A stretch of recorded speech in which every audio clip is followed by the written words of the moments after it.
마지막으로 아버지와 어머니가 통화한 적이 언제십니까? 평생 다닌 종교단체가 있었는데 어머님 치매기 살짝 있었을 때 어머님 데리고 은행 가가지고 돈 뽑아달라고 3천만 원씩 10명한테 준 거예요. 그거를 아들이 알 턱이 있나요? 모르죠.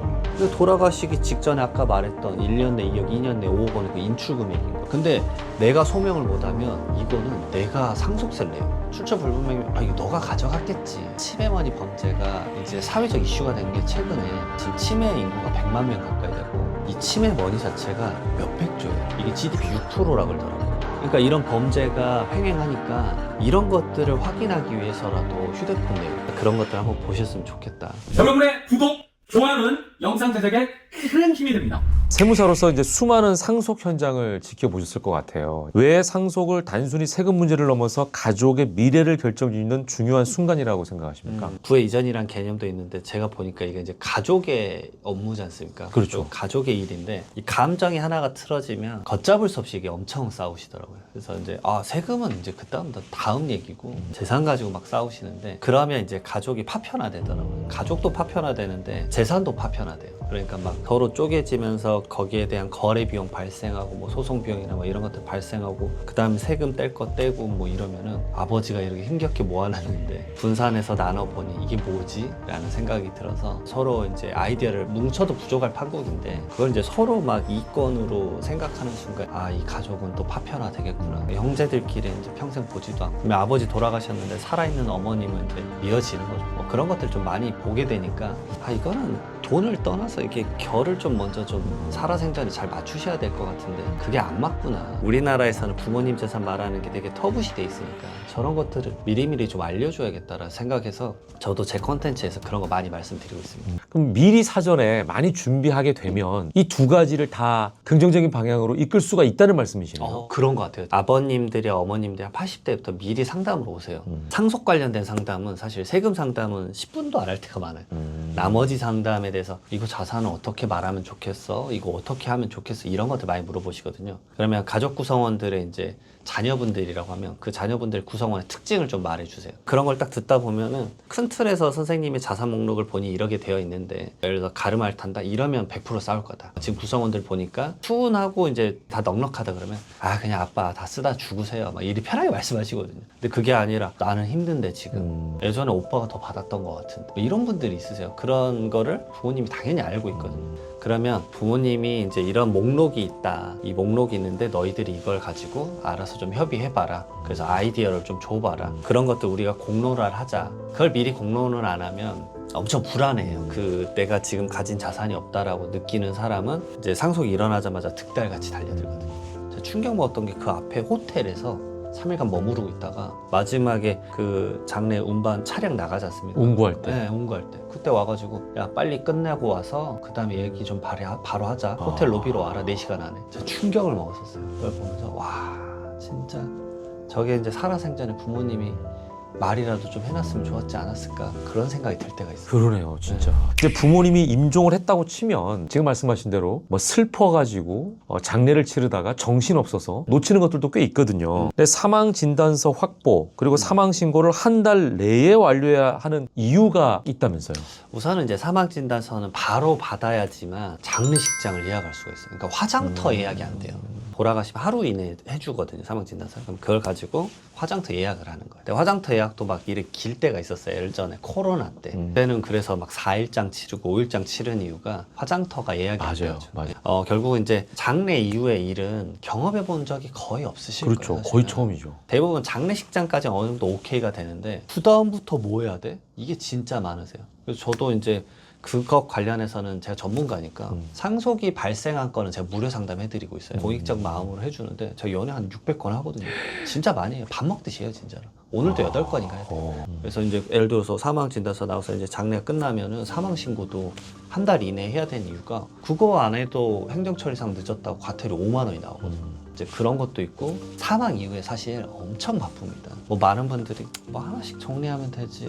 마음이 지금 슬픈데 뭐 어떻게 하겠어. 근데 요거 찰나 잠깐 놓치면 두 번째 슬픔이 옵니다. 사망이 일어나고 나서는 그 다음에 빠른 사망신고, 그 다음에 안심상속 원스톱 서비스란 걸 빨리 신청을 해서 부모님의 재산, 채무 내역 이런 것들 정리를 좀 해야 돼요. 그러면 사망 신고서는 어디서 받는 거예요? 바로 병원에서 줍니다. 왜냐하면 병원에서 마지막으로 이분이 사망했다라는 시간과 원인을 적은 것을 마지막 최종적으로 확인해 준 게 누구냐면 의사예요.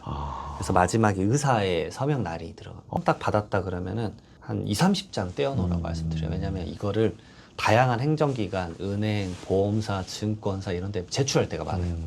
한 장 가지고는 또 떼러 가고 또 떼러 가고 이런 일이 생겨요. 생각보다 돌아가시고 나서 행정처리 업무할 거 6개월은 기본이에요.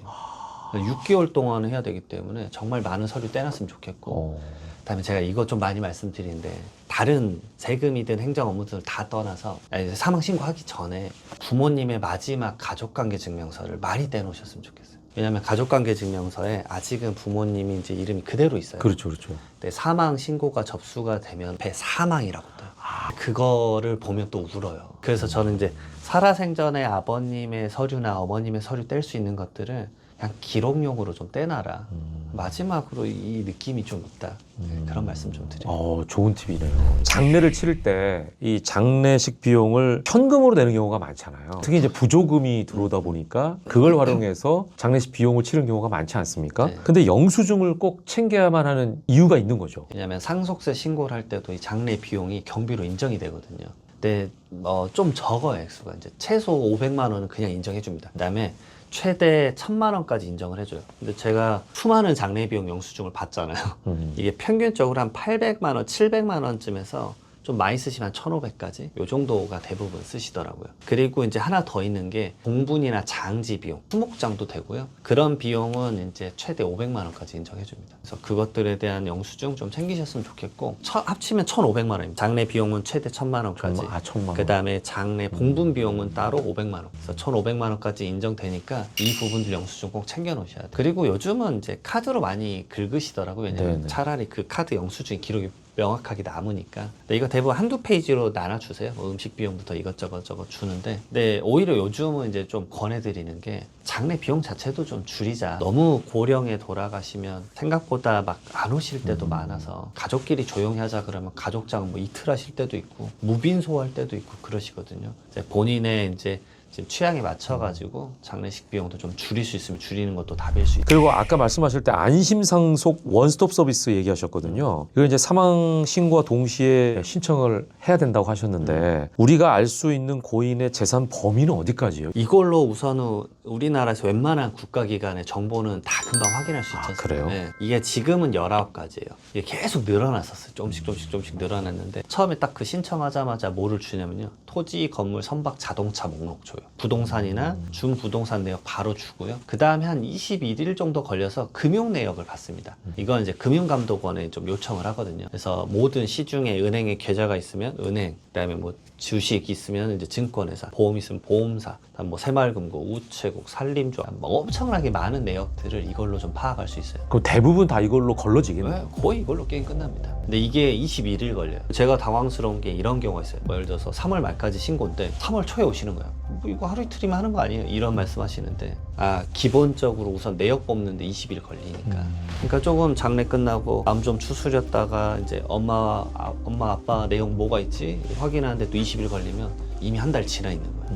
생각보다 이런 것들이 시간이 오래 걸려요. 그러니까 사망 이후에 펼쳐질 일들을 본인이 살아있었을 때 행정 업무 보는 속도로 생각을 해버리니까 이게 생각보다 오래 걸렸을 때 당황스러운 거예요. 괴리가 있네요. 예. 그리고 하나 더 중요한 게 안심상속 원스톱 서비스를 신청을 하면 아버지가 만약에 돌아가셨다. 아버님의 모든 계좌가 다 묶입니다.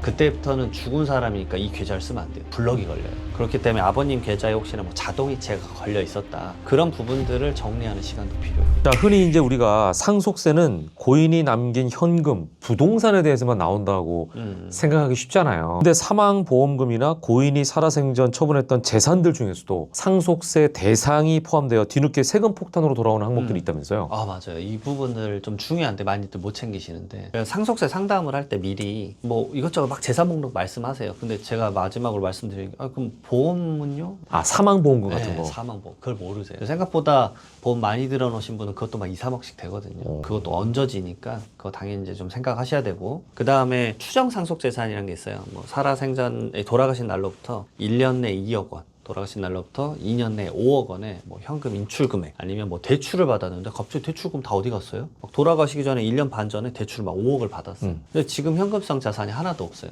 이거 다 어디 가신 거예요? 이거랑 그 다음에 세 번째로는 부동산을 처분을 했어요. 근데 요즘은 부동산 처분한 건 10년치 다 보거든요. 2년 이내에 팔았든 뭐 4년 전에 팔았든 부동산을 요즘 고가니까 뭐 20억짜리 주택을 팔았다. 근데 지금 현금성 자산이 제로네요. 그렇다고 이 돈을 어디다 쓴 건지도 모르겠고 이거 어디다 썼는지 소명 좀 해주세요. 이런 게 이제 많이 발생합니다. 그러니까 돌아가신 시점에 가지고 있는 재산만 상속 재산이라고 생각하시는 경우가 많은데 그게 아니라 과거의 기록도 다 봐요. 여기서 이제 가장 핵심이 하나 또 있는데 요게 이제 사전증여라고 10년 내 상속인 배우자랑 자녀, 그다음에 5년 내 상속인 이외의자, 대표적인 게 이제 형제나 손주가 제일 많아요. 그다음에 사위 며느리 뭐 이런 분들에게 준 것들도 전부 다 이거 증여 아니야? 해서 그 당시 안 냈던 증여세 내고 다시 상속재산에 얹어서 더 높은 상속세 또 내고 이게 이제 상속폭탄의 지름길이에요. 그래서 소명이 거의 90% 이상이 잘못하면 세금을 2번이나 내야 되는 경우가 맞습니다. 생기네요. 엄청 과도하게 많이 낼 수밖에 없어요. 자, 그리고 또 하나 우리 대표님께서 강조하시는 게 고인의 휴대폰 번호는 최소 1년을 유지하라. 이거 굉장히 많이 강조하시더라고요. 저는 그냥 당연하다고 생각했는데 저 최근에 놀랬던 게 60대 이상 분들의 유튜브 키워드 2위가 상속이더라고요. 몇 년째. 근데 이 상속이 일어났었을 때 휴대폰 정리도 되게 중요한 이유 중에 하나가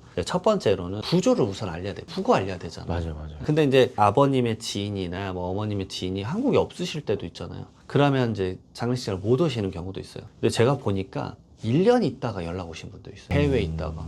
오랜만에 와서 장원아 나 오랜만에 한국 왔다 얼굴 보자 뭐 이런 분들이 있거든요. 그런 분들에게 알리기 위해서라도 휴대폰을 우선 놔두고 그다음에 이제 두 번째로는 채권 채무 관계. 제가 이거 보시는 분들한테 명확히 말씀드릴 수 있는데 마지막으로 아버지와 어머니가 통화한 적이 언제십니까? 네? 대부분 별로 없으실 거예요. 그렇죠. 명절 때나 뭐 한 달에 한 번이나 뭐 주에 한 번, 뭐 자주 하시는 분들은 하루에 막 2번씩 하시는 분도 있긴 하겠지만 이 통화는 또 그리고 생각보다 짧아요. 그러니까 막상 옆에서 같이 생활을 하다 보면 치매 때문에 제가 경험한 거라서 고객분이 평생 다닌 종교단체가 있었는데 어머님 치매기 살짝 있었을 때 어머님 데리고 은행 가가지고 돈 뽑아달라고 3천만 원씩 10명한테 준 거예요. 그거를 아들이 알 턱이 있나요? 모르죠. 근데 돌아가시기 직전에 아까 말했던 1년 내 2억, 2년 내 5억 원의 그 인출 금액인 거예요. 근데 내가 소명을 못하면 이거는 내가 상속세를 내요. 출처 불분명이면 이거 너가 가져갔겠지. 치매머니 범죄가 이제 사회적 이슈가 된 게 최근에 지금 치매 인구가 100만 명 가까이 되고 이 치매머니 자체가 몇백 조예요. 이게 GDP 6%라고 그러더라고요. 그러니까 이런 범죄가 횡행하니까 이런 것들을 확인하기 위해서라도 휴대폰 내요. 왜냐면 어머님이 예를 들어서 누구한테 돈을 빌려줬을 때 우리가 알고 있는 메신저나 문자라도 남겨놨으면 그 기록을 봐야 돼요. 그 기록을 통해서 아니 어머님이 살아생전에 빌려줬던 돈 갚으십시오 이런 얘기를 해야 되는 것도 있어요. 그리고 이제 만약에 사업을 하다가 갑자기 돌아가신 분들 코로나 때 사실 뭐 배우자가 가정주부인데 그 사업을 어떻게 했는지 어떻게 알아요. 근데 이제 막 빚쟁이들은 와가지고 갑자기 큰 돈 내놔라 막 이럴 때도 있거든요. 근데 1억을 받은 내역이 있고 진짜 이 사람한테 한 4천만 원 갚은 내역이 있어요. 이 사람은 1억 갚아라. 돌아가셨으니까 모를 거라고 생각한 거죠. 그래서 계좌 내역 보면서 이것들에 대한 정리를 해야 돼요. 안 그러면 진짜 억울하지만 다 때려 맞는 거예요. 그러네요. 그리고 이제 세 번째가 아버님이나 어머님의 휴대폰 갤러리 있잖아요. 네. 그 사진과 동영상 그거 꼭 한번 보셨으면 좋겠어요. 그거 보면 정말 눈물이 왈칵 나요. 그러니까 개인 기록이니까. 네. 제가 이제 기억 남는 게 딸 재롱 떠는 거 빨리 아빠 휴대폰에 담으라고. 그래서 이제 그 한두 살 되는 애 재롱하는 거를 휴대폰으로 동영상 찍다가 그거 좋아하는 아들을 찍더라고요. 아들이 내 새끼니까. 그래서 그 좋아하고 있는 행복해하는 아들 모습 찍는 걸 보는데 뭉클했어요. 그런 것들 한번 보셨으면 좋겠다 그런 생각이 들어요. 그리고 부모님이 돌아가신 직후에 너무나 당황해가지고 은행 계좌에서 돈을 인출하는 경우들이 꽤 있더라고요. 이거는 세무조사 대상의 초대장이 될 수 있다면서요? 사실 이제 오해를 좀 받을 수 있어요. 이게 네. 돈을 이렇게 왜 빼갔냐. 그럼 그것에 대한 소명이 있을 수 있기는 한데 오히려 이제 다른 이슈가 더 큰 게 뭐냐면 상속인들의 재산이거든요. 돌아가시자마자. 그렇죠. 근데 거기서 아까 말씀드렸지만 안심상속 원스톱 서비스 하자마자 계좌가 묶여요. 이 틈이 며칠 안 될 수도 있잖아요. 뭐 정신 없으니까 3일장 하니까. 이 틈에 어떤 일이 많이 펼쳐지냐면요. 형제 중에 한 명이 이 돈을 다 빼간 적이 많아요. 그러면 상속인들이 협의를 안 받잖아요. 근데 아니 엄마 내가 모셨는데 모실 때 내가 엄마한테 얼마나 썼는데 그 돈 내가 먼저 가져갈 수 있지. 근데 그러면 범죄가 돼요. 이게 형법적 제재 받거든요. 아, 이거 뭐 횡령이에요? 네, 그런 유사한 범죄가 있습니다. 오. 결국은 상속인들이 협의 안 받는데 너가 왜 돈을 가져가냐 이런 적도 있었어요. 부모님이 돌아가셨는데 갑자기 부모님의 형제가 이 돈 가져간 적도 있었어요. 아니 너희 아빠가 나 빌려갔었어. 근데 기록 없어. 말 그대로 싹 가져가. 요즘 세상에 무서운 게 돌아가실 때 요즘 요양병원이나 요양원에서 많이 돌아가시는데 평생 안 오던 그 아버님의 형제들이 매일 찾아오는 거예요. 알고 봤더니 그 아버님 통장에서 돈 빼고. 와, 그런 얘기 들을 때마다 막 약간 이제 이건 좀 소름 아니다. 돋네요. 네, 너무 많이 경험하다 보니까 이게 계속 조심하라고 이런 말을 해야 된다는 게 좀 인간적인 어떤 자괴감이 드는 네. 부분이네요. 빚이 재산보다 많은 경우도 꽤 있잖아요. 이런 경우에는 상속 포기와 한정 승인이라는 거를 대부분은 알고 계세요. 네. 근데 가족 전체가 빚 대물림을 끊기 위한 가장 깔끔한 매뉴얼은 뭐냐? 이거는 제대로 모르고 계시거든요. 생각보다 모르죠. 첫 번째로는 상속 포기랑 한정 승인은 법에서 적힌 이제 정식 매뉴얼은 3개월이네요. 그러니까 슬픔에 빠져있다. 몰라. 나 알아서 되겠지. 이러다가 한 4, 5개월쯤에 정신 차리고 상속 포기는 한정 승인 하려고 그랬는데 시점 지나셨어요. 이래버리면 이제 당황스럽잖아요. 그렇기 때문에 조금이라도 정신을 좀 바짝 차려서, 왜냐면 이게 법원에 넣어서 인정을 받아야 되는 바이기 때문에 3개월이란 기간을 첫 번째로 명심을 하시고, 그다음에 두 번째로는 첫 번째 선순위 상속인들이 뭐 이제 자녀들이 3명이라고 해보겠습니다. 자녀 3명이 다 상속 포기를 하면 끝났겠지? 라고 생각하는데 이 순간 부의 대물림이 망해버리는 거예요. 그래서 빚이 뭐 10억이 더 있었다. 상속 포기 3명이 다 해버리면 이 상속인 3명, 자녀들의 자녀, 손주로 넘어가 버려요. 그러면 손주들이 갑자기 뭔 일이야? 해서 자기들도 상속 포기를 할 거잖아요. 그럼 어디로 넘어가냐면 그 다음 상속인 형제로 넘어가요. 그 다음에 막 사촌으로 막 다 넘어가는 거예요. 그래서 이게 뭐야? 어설프게 알아서 잘못 처리했었을 때 이런 일이 생기니까 저는 이런 부분들은 꼭 전문가한테 맡겨라. 뭐 법무사님이나 변호사님에게 맡겨라라고 많이 말씀을 드리는데, 이렇게 하시면 돼요. 상속 포기를 2명이 하고요. 1명이 한정 승인 받으시면 돼요. 이게 무슨 차이냐면 상속 포기는 나 상속인이 아닌 걸로 봐줘 라는 개념만 많이들 알고 계시는데, 그러면 너가 상속인이 아니면 그 다음 애가 상속인이라는 개념을 알아야 돼요. 근데 한정 승인은 뭐냐면 내가 내에 대해서 자산과 부채가 있는데 부채가 더 높으면 딱 자산까지만 받고 나는 끝낼게. 내에 대해서 끝낼 수가 있는 거예요. 그래서 상속포기인 2명 받으시더라도 1명이 한정 승인을 받아서 자기 대해서 딱 끝내시는 게 좋아요. 대표님, 슬픔 속에서도 이성적으로 절차를 밟아야 하는 상속인들에게 마지막으로 정리하면서 조언 한 말씀 해주신다면 뭐가 있을까요?